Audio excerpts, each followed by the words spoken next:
U zemljištu, pored mnogih korisnih kukaca, pronalazimo i štetnike i borimo se s njima na razne načine. Ovi štetnici često ugrožavaju naše biljke, pa je potrebno držati ih pod kontrolom kako bi sačuvali biljke u vrtu. Jedan od štetnika je i hrušt, to jest njegova ličinka. Kakvu štetu radi i kako se sa njim boriti, poslušajte u današnjem videu. Ukoliko već niste, zapratite naš kanal za još sličnih savjeta, a ako vam se ovaj video sviđa, ostavite like, javite nam se komentarom ispod videa, a svakako možete podijeliti video na vašim društvenim mrežama. Ličinke hrušta prezimljuju u zemlji, a započinju sa intenzivnom ishranom kada temperature tla dosegnu od 8 do 10 stepeni. Hrane se primjerice gomoljem krompira, ali ne buše hodnike, već uzrokuju nepravilne grizotine na površini. Bijele su boje sa smeđom glavom i 3 para vrlo razvijenih nogu, a zbog svog savinutog zgrčenog tijela i dobile su naziv grčice. Same ličinke, to jest grčice, duge su 6 cm, bijelkaste su i malo smeđe boje na području glave. Hrane se podzemnim biljnim organima zeljastih biljaka, odnosno korijenjem, rizomima, lukovicama i gomoljima. Za puni razvoj potrebno im je 3 do 4 godine i sve to vrijeme provode ispod zemlje. Velike štete prave u završnoj godini kada su već narasle i apetiti su im veliki. Odrasli kukci se pojavljuju u aprilu čim temperatura zraka prijeđe 20 stepeni te se hrane lišćem stablašica i grmova. Najviše jedu lišće koštičavih voćnih vrsta, kestena, povrća i cvijeća. Što se tiče zaštite, samo se u rijetkim slučajevima provode hemijska tretiranja. Treba prihvatiti biološku ravnotežu i ne treba uništavati sve za što mislimo da radi štetu, a hruštevi u iznimno rijetkim slučajevima nanose veće štete. Također, oni su ona bitna karika u biološkom lancu i hrana za brojne ptice, a njihovi prirodni neprijatelji su ježevi, krtice, rovci, vrapci i čvorci.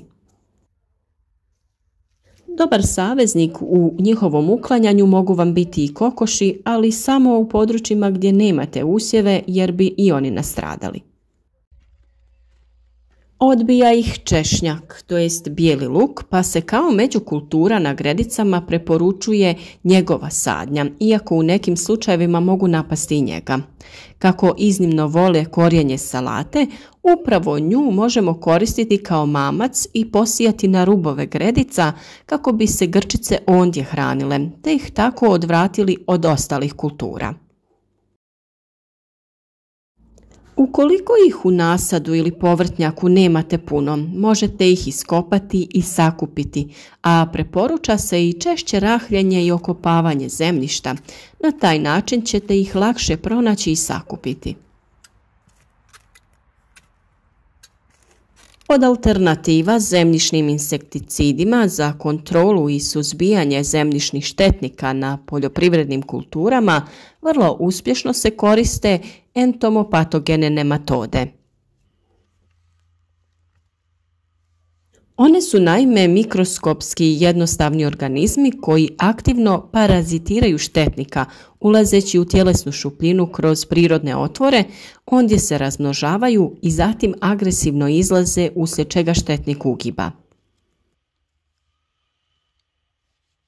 Kada se nađe više od jedne grčice po kvadratnom metru, mogu se provesti mjere zaštite prije, odnosno za vrijeme sadnje, unošenjem u tlo insekticidnih granula, a prema FIS bazi dozvoljeno je samo jedno sredstvo, Force 1,5 gram, koji djeluje i na ličinke žičnjaka. One inače ne vole tlo bogato dušikom i zbog toga ih na takvim mjestima ili nema ili je njihova brojnost manja. U tu svrhu usjev možete prihraniti kokošjim gnojem koje je bogato ovim elementom. U voćnjacima, dvorištima i stazama u vrtu možemo posijati bijelu djetelinu na čijem se korijenju formiraju kvržice bogate dušikom vezanim iz zraka. Zbog toga je zemlja gdje je posađena ova djetelina obogaćena spomenutim elementom te odbija grčice. Prije sadnje krompira sjetvene redove možete poprskati otopinom kalijeva permanganata otapanjem 2 grama u 10 litara vode. Svakako najefikasniji način uklanjanja jeste rahljenje zemljišta i ručno sakupljanje, a to se najbolje može odraditi prilikom obrade zemljišta prije sijanja i sadnje. Ove ličinke nerijetko možemo pronaći na toplim mjestima kao što je stajnjak, kompost ili dublje u zemlji, oko 60 cm dubine. Samim tim saznanjem možemo da za njih pripremimo svojevrsnu zamku. Tu bi ih privukli, sakupili i uklonili. Stajnjak je za njih idealno mjesto za prezimljavanje i u ovom slučaju možemo ga iskoristiti u borbi protiv grčica. Potrebno je u vrtu na određenom prostoru u blizini biljaka iskopati rupu. Rupa neka bude duboka barem 60 cm. Njena širina bi također trebala biti između 60 cm i 1 metra. U svakom slučaju bitno je da se rupa nalazi u blizini mjesta gdje ste uočili veći broj grčica. Kada ste iskopali rupu željene veličine, vrijeme je da u nju stavite stajnjak. Rupu je potrebno do vrha popuniti stajnjakom i samo po vrhu prekriti zemljom.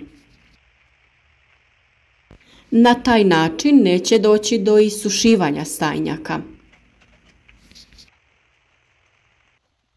Stajnjak bi za njih trebao biti privlačno mjesto, koje bi im dalo sigurno i toplo utočište tokom zime. A sve što vi trebate jeste da nakon određenog vremena rupu otkopate i pregledate. Ukoliko ste uočili grčice, znači da je ova klopka urodila plodom i sa toga mjesta ćete ih jednostavno moći pokupiti i ukloniti. Ličinke hrušta, to jest grčice, mogu biti dosta slične ličinkama zlatne mare ili jelenka, pa ne moraju u svakom slučaju predstavljati štetnika u vrtu. No ipak sa druge strane odrasle jedinke hrušta, ali i zlatne mare mogu pričinjavati štete na cvijeću biljaka. Iako je to sve dio jednog prirodnog ciklusa, nije nam svejedno kada uložimo veliki trud u uzgoj biljaka i onda uočimo da nam te biljke dobro ne uspijevaju ili čak propadaju.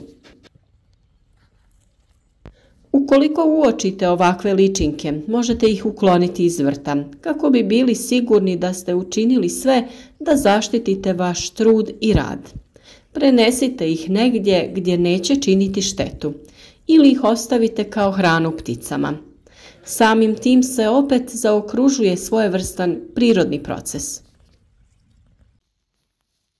Ovisno o tome kakvim se načinom vrtlarenja bavite, redovno obrađujte tlo u vašem vrtu.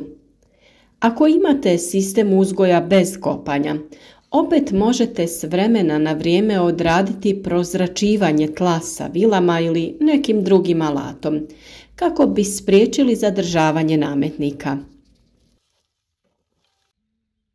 Baš sada u ovo vrijeme, kada je većina vrta očišćena od biljaka, idealno je da se pozabavite tlom.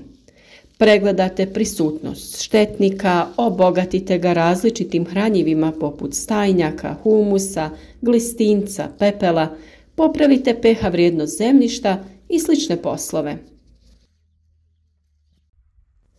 Naravno da imate dosta savjeta o toj temi na našem kanalu, pa potražite te videe kako bi naredna sezona uzgoja bila što uspješnija.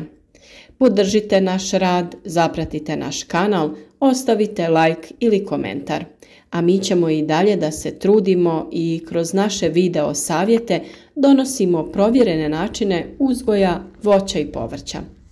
Ukoliko budete imali problema sa pronalaženjem nekih od video savjeta, javite nam se u komentaru i mi ćemo se potruditi da vam stavimo link od videa koji vam je potreban.